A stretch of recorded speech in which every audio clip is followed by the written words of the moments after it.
राज्याचे कृषी मंत्री दत्ता भरणे यांनी कर्जमाफी संदर्भात एक महत्त्वपूर्ण माहिती दिली आहे। जर शेतकऱ्याचं 2.5 लाखांचं कर्ज असेल आणि त्यातले 50,000 रुपये भरलेले असतील तर उर्वरित 2 लाख रुपयांसाठी कर्जमाफी मिळणार असल्याचं दत्तात्रय भरणे यांनी स्पष्ट केलं आहे। शेतकऱ्यांसाठी अतिशय महत्त्वाचा अपडेट आलेला आहे, तरी व्हिडिओ सर्वांनी शेवटपर्यंत बघा। गावागावातही मिळणार पिण्यासाठी शुद्ध पाणी। महाराष्ट्र ग्रामीण पेयजल योजना 2026 ला राज्य मंत्रिमंडळाने दिली मंजुरी। तसेच पाणीपट्टीचा दर प्रति महिना 150 ते 400 रुपये। महाराष्ट्र स्वयंचलित प्रणाली धोरण 2026 जाहीर, तर जात व जरा प्रमाणपत्र सादर करण्यास मुदतवाढ। पंतप्रधान किसान सन्मान निधी योजनेचा एप्रिल ते जुलै कालावधीतील 23वा हप्ता येत्या शनिवारी वितरित करण्यात येणार आहे। या हप्त्यासाठी राज्यातील 90,85,000 शेतकऱ्यांना 1,817 कोटी रुपयाची मदत दिली जाणार आहे। तसेच गेल्या वेळेच्या हप्त्याच्या तुलनेत हा हप्ता मिळणाऱ्या शेतकऱ्यांची संख्या 33,000 घटली।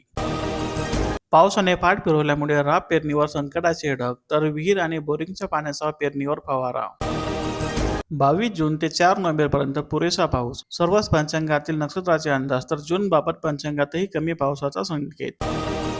एल निनोचा 12 राज्यावर गंभीर परिणाम होणार असून त्यामध्ये महाराष्ट्र राज्याचा आहे समावेश। मशागत आटोपली, आता शेतकऱ्यांना प्रतीक्षा पावसाची। कृषी विभागाकडून शेतकऱ्यांना हवामानाचा अंदाज लक्षात घेऊन पेरणी करण्याचा सल्ला। पावसाअभावी पेरण्या खोळंबल्या असून पाणी टंचाईचे संकट होत आहे गडद। शेतकऱ्यांचे मान्सूनकडे लक्ष, तर खरीप हंगाम धोक्यात येण्याची भीती। तसेच मशागती करून प्रतीक्षा। यंदा गेल्या वर्षीच्या तुलनेत 25% शेती साहित्य महागले, शेतकरीही संकटात। कमी पाऊस वाढायला चिंता, आंतरपीक ठरणार फायदेशीर। एक पीक हाताचे केले तरी दुसरे वाचणार। अवघे 15 दिवस पुरेल इतकेच पाणी। अलिबाग जिल्ह्यात 18 धरणांना 19% जलसाठा शिल्लक, तर 8 धरणात 10% कमी जलसाठा। कोंडापुरी येथील तलाव कोरडा टाण झाल्याने हजारो नागरिकांच्या कसाला कोरड। तसेच रांजणगाव, शिक्रापूरसह परिसरातील पाणीपुरवठा धोक्यामध्ये आला असून धरण उशाला आणि कोरड घशाला अशी परिस्थिती ग्रामस्थांवर ओढवली। पाणी आमच्या हक्काचं, धरणातील पाण्याचा विसर्ग बंद न केल्यास नदीत उतरून आंदोलन करण्याचा इशारा। पिंपळगाव, जोगाव, चिल्लेवाडी, येडगाव धरणातील विसर्गावरून संताप, तर संभाव्य दुष्काळाच्या पार्श्वभूमीवर जुन्नर तालुक्यातील शेतकरी एकवटले। लांबलेल्या मान्सूनने दास्ती वाढले असून ऊस लागवडीवर पाणी टंचाईचे सावट। पीएम किसानचे 33,000 शेतकरी घटले असून 23व्या हप्त्याचे वितरण शनिवारी। तसेच 90,85,000 शेतकऱ्यांना 1,817 कोटींचा लाभ, तर 81,083 कोटी रुपयांचे अनुदान। वीज खांब तुटले, शेतकऱ्यांनी खरेदी केले तरीही पुरवठा होत नसल्याने महावितरणावर धडकणार शेतकऱ्यांचा आक्रोश मोर्चा। उद्धव सेनेचे 6 खासदार फुटले असून लोकसभा अध्यक्षांची दोन्ही गटाच्या खासदारांनी घेतली भेट। बंडखोर वेगळा गट करणार, तसेच शिंदे सेनेत जाण्याच्या मार्गावर। शेतकऱ्यांची स्थिती जाणून घेण्यासाठी राष्ट्रीय सर्वेक्षण करणार, तसेच स्थलांतर, कर्जबाजारीपणा आणि शेतकरी कुटुंबाच्या स्थितीचा होणार सखोल अभ्यास। पुणेमध्ये 4 दिवसीय प्रशिक्षण शिबिरास प्रारंभ। खरीपासाठी मोफत बियाणे वाटप, तर 278 शेतकऱ्यांची झाली निवड। माती परीक्षणाची अट बंधनकारक असून कडधान्य आत्मनिर्भरता व राष्ट्रीय खाद्यतेल अभियानाअंतर्गत बियाणे वाटप सुरू, तर उत्पन्न वाढीसाठी माती परीक्षणावर भर। गाढ उपसला, 12,000 शेतकऱ्यांच्या शेतात टाकला। सन 2026 ते 2027 मध्ये नाला खोलीकरणाचे 28 कामे मंजूर, तर 25 पूर्ण। ई पीक पाहणीची जबाबदारी आता 6 एकावरती असून या वर्षीच्या खरीप हंगामासाठी नवीन सूचना।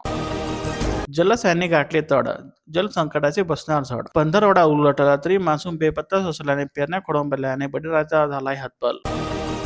खरीप हंगामावर एल निनोचे सावट असल्याने शेतकऱ्यांनी नियोजनपूर्वक पेरणी करावी। तसेच कमी पावसाची शक्यता, तर सावधगिरीचा सल्ला। बोनस कधी? 1 लाख शेतकरी विवंचनेत, तर घोषणा केली पण प्रशासकीय पातळीवर हालचाल नाही। तसेच बी बियाणे खते खरेदीसाठी सावकाराचे उंबरठे झुजवण्याची शेतकऱ्यावरती आली वेळ। अमेरिकेसोबतच्या करारानंतर इराण हॉर्मुझ समुद्रधुनी पुन्हा खुली करणार। करारातील काही मुद्दे लीक झाले असून कोणत्याही निर्बंधाशिवाय तेल विक्रीचा इराणला होणार लाभ। सायबर फसवणुकीत दिलासा देण्यासाठी नवीन डिजिटल यंत्रणा। गेलेली रक्कम परत मिळवणे आणि गोठवलेल्या खात्यांसाठी 2 पोर्टल्स कार्यरत। 300 गावातील वीज रोधक यंत्रे भंगारात असून लाखोंचा निधी पाण्यामध्ये। 6 वर्षापूर्वी बसवलेल्या यंत्रणेचा बोज बजात, तर चोरट्यांचा डल्ला। केवायसी नंतरच मिळणार पीएम किसानचा पुढचा हप्ता। केवायसी न झाल्यास अनेक अडचणी येत असून यावरला 100% कामं पूर्ण करण्याचे नियोजन। जून महिना निम्मा उलटूनही 3%च लागवड. गेल्या 6 वर्षातील सर्वात कमी पेरणी झाली असून मान्सूनच्या आगमनाबाबत अद्यापही संभ्रम. तसंच केवळ बागायती शेतकऱ्यांनी केली पेरणी. 53,000 हेक्टर शेतीला मिळणार शाश्वत पाणी. मुख्यमंत्र्यांचा पुढाकार तर 158 गावातील शेतकऱ्यांचे भाग्य बदलणार. विघ्नहर्त्यावरच महागाईचे विघ्न आले असून मूर्तीचे दर वाढणार. इंधन, रंग, साहित्य आणि कच्च्या मालाच्या किमतीत वाढ झाल्याचा बसत आहे फटका. मजूर टंचाईमुळे शेतकरी कुटुंब रंगले शेती कामामध्ये. पुरुषांसोबत महिलांचाही शेतीच्या कामामध्ये मोठा सहभाग. प्रकल्पग्रस्ताचे हात रिकामेच अन धरण बांधण्यासाठी यंत्रणा दाखल झाल्याने संतप्त शेतकऱ्यांचा तीव्र आंदोलनाचा इशारा, तर मोबदल्या अभावी लागणार कामाला ब्रेक. भारताचे कोट्यवधी रुपये वाचणार. भारत आणि युके मुक्त व्यापार कराराला 15 जुलैपासून सुरुवात झाली असून पहिल्याच वर्षी 3,400 कोटी रुपयांचा शुल्क कपातीचा लाभ, तर भारतीय उत्पादनात ब्रिटनमध्ये 99% शुल्क मुक्त प्रवेश. भामा आसखेड कालवे झाले रद्द, तर ही 7/12 जलसंपदा विभागाचे शेरे कायम. 19,445 हेक्टर लाभ क्षेत्र वगळूनही नोंदी नाही हटल्या, तर जमीन व्यवहार आणि कर्ज प्रकरणे अडचणीत. भुसावळ रेल्वे स्टेशनवरून कृषी मालाची होणार थेट निर्यात. ड्रायपोर्ट प्रकल्पाच्या उभारणीसाठी हालचालीला आला वेग. शिधापत्रिका धारकांना 30 जूनपर्यंत मुदतवाढीमुळे दिलासा. आता वर्षाला केवळ 4 सिलेंडर मिळणार असून उज्ज्वलाच्या घरी पुन्हा चुली पेटणार. महागडा गॅसमुळे सामान्याचे आर्थिक गणित कोलमडले, तर सरपणाच्या शोधात महिलांची पुन्हा पायपीट. पाणी योजना ठप्प झाल्याने अनेक गावातील नागरिकांची भटकंती. रिक्त पदांचा तिढा सुटणार, तर मानधन तत्वावर 400 शिक्षक रुजू होणार. पेरावे की थांबावे? एल निनोच्या सावटामुळे धान उत्पादक संभ्रमामध्ये असून पावसाची विश्रांती. तसेच शेतकऱ्याच्या नियोजनावर पाणी फिरण्याची भीती, तर प्रशासनाकडून आवाहन. मिरज, सांगली येथील शेतकऱ्यांची 24,40,000ची फसवणूक झाली असून 2 व्यापाऱ्याविरुद्ध गुन्हा. जालना तालुक्यात पाणी टंचाईचे गडद सावट, तर 5 गावात टँकर सुरू. तसेच जून महिना संपत आला तरी पावसाची प्रतीक्षा कायम असून प्रचंड उष्णतेमुळे पाणी पातळी खालावली. कडक उन्हात फुलाचे रंग खुलले, तर दरात वाढ आणि उत्पादनातही झाली मोठी घट. परतूर तालुक्यात झेंडू 130 रुपये किलो, तर काकडा 500 रुपयावर. तसेच फुल उत्पादकांना दिलासा. शैक्षणिक साहित्यात 20% दरवाढ झाल्याने महागाईचे हवत. तसेच पालकांचे बजेट कोलमडले, तर एका विद्यार्थ्यांचा 4 ते 5,000 रुपयापर्यंत खर्च. शेतीसाठी पाणी उपसावर बंदी घातली असून कराड, पाटण तालुक्यातील 9 तलावावर आदेश लागू. उन्हाचा झडा आणि पावसाची पाठ, शेतकरी बनला चिंता दूर. हवामानाचा लहरीपणाचा फटका वाचत असून पारा 38 अंश संचावर. रत्नागिरी जिल्ह्यातील नद्यांची पाणी पातळी पावसाअभावी घटली असून उष्णतेच्या तडाख्याने अनेक नद्यांचे पाण्याची पातळी आटले. कोल्हापूरच्या शेतकऱ्यांच्या तोंडाला पाणी पुसून कर्नाटकला पाणी. राजापूर बंधाराच्या पाहणीनंतर राजू शेट्टी यांचे आरोप.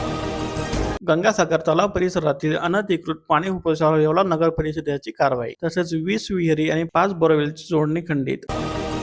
सौर ऊर्जा योजनेमुळे शेतकऱ्यांना दिलासा मिळाला असून रात्रीच्या वीज पुरवठ्यामुळे वन्य प्राण्यांचा धोका कमी. शेतीचे पाणी बंद, तर धरणाचे पाणी पिण्यासाठी राखीव. धुळे जिल्हाधिकारी कार्यालयीन बैठकीत अपर अधिकाऱ्यांच्या सूचना. पाणी टंचाईची तीव्रता वाढली, तर अनेक गावांना होते टँकरने पुरवठा. तसेच पाऊस लांबतोय तसे पाणी टंचाईची तीव्रता वाढते. नदी झरे आटले, तर विहिरी गेल्या खोल. उष्णतेचा फटका बसला असून होरपलेल्या केळीचा गुरांचा चाऱ्यासाठी वापर. तसेच उत्पादकाचे मोठ्या प्रमाणात आर्थिक नुकसान झाले, तर चारा टंचाईमुळे गोठ्याकडे वाढली केळीची वाहतूक. पावसाअभावी कपाशी उत्पादक चिंतित, तर दमदार पावसाची प्रतीक्षा. तसेच सिंचनाच्या आधारे उगवली रोपे, पण पावसाअभावी करपण्याची भीती. अक्कलकोटमध्ये पावसामुळे नुकसान झाले, तर पत्रे उडाली आणि शेकडो झाडे उन्मळून पडली. तसेच अनर्थ टळला असून नुकसानीच्या घटना घडल्या. अशाच नवीन अपडेट, शेतीविषयक माहिती, ताज्या बातम्या आणि रोजचे बाजारभाव पाहण्यासाठी आजच आमच्या चॅनलला लाईक, शेअर आणि सबस्क्राईब करा.